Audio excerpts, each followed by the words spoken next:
Shalom. Hari ini kita akan renungkan 1 Korintus pasal 4. Teksnya ayat 1 sampai 21. Dan saya sudah bagikan dua paragraf. Paragraf yang pertama ayat 1 sampai 13. Jemaat hamba Kristus akan ternyata dapat dipercayai dan siapapun tidak boleh menghakimi orang lain. Paragraf yang kedua ayat 14 sampai 21. Paulus menegur mereka bukan untuk memalukan mereka, melainkan menegur sebagai anak-anaknya yang kasihi untuk mendirikan dengan teguh. Kesimpulannya, jemaat adalah hamba Kristus yang telah dipercayakan rahasia Allah. Mereka akan ternyata dapat dipercayai. Jadi, kita harus ingat akan Tuhan sendiri layak menghakimi. Siapapun tidak boleh menghakimi orang lain dan tidak boleh melampaui yang ada tertulis. Sebenarnya, Rasul Paulus telah menjadi tontonan bagi dunia, sama seperti orang yang paling rendah. Dia lemah, lapar, dan haus. Tetapi jemaat Korintus melakukan sama seperti kaya dan raja.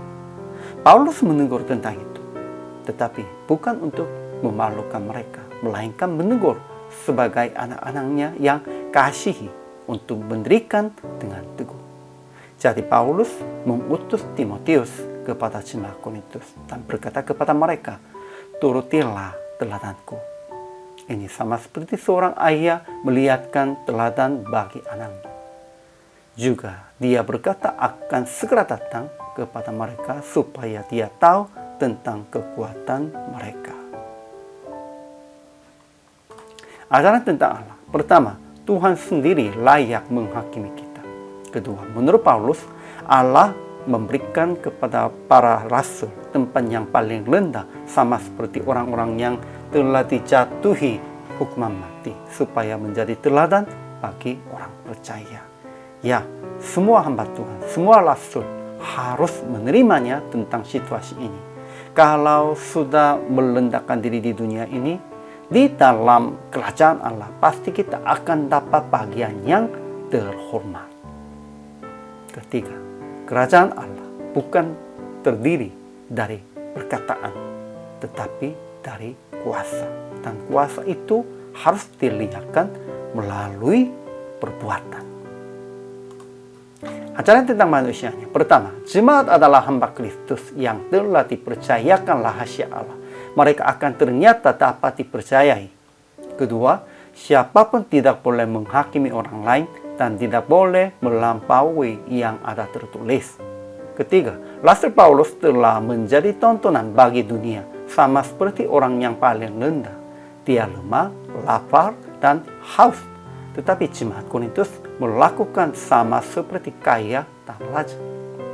Keempat, Paulus menegur mereka bukan untuk memalukan mereka, melainkan menegur sebagai anak-anaknya yang kasihi untuk mendirikan dengan teguh. Kelima, Paulus mengutus Timotius kepada jemaat Korintus dan berkata kepada mereka, turutilah teladanku. Keenam, dia berkata akan segera datang kepada mereka supaya dia tahu tentang kekuatan mereka. Kemudian aplikasinya, pertama, semua hamba Kristus harus ternyata dapat dipercayai. Kedua, jangan menghakimi orang lain, hanya taat kepada Tuhan. Ketiga, kita harus turut teladan Kristus dan teladan pemimpin rohani. Keempat, jangan hanya berkata tentang kerajaan Allah, melainkan melihatkan kuasanya dengan melakukan sesuai dengan firman-Nya. Pentingnya bukan hanya berkatanya, kita harus melakukannya dan melihatkan kuasanya melalui ini. Jadi PR praktek hari ini, turut teladan Yesus yang merendahkan diri dan mengorbankan diri, dan melihatkan kuasanya di dalam kehidupan Anda dengan berbuat sesuai dengan perintah Tuhan. Inilah kewajiban kita, dan sehingga kita juga salah satu hamba Tuhan-Nya. Ya, hari ini juga selama melayani, Tuhan Yesus memberkati.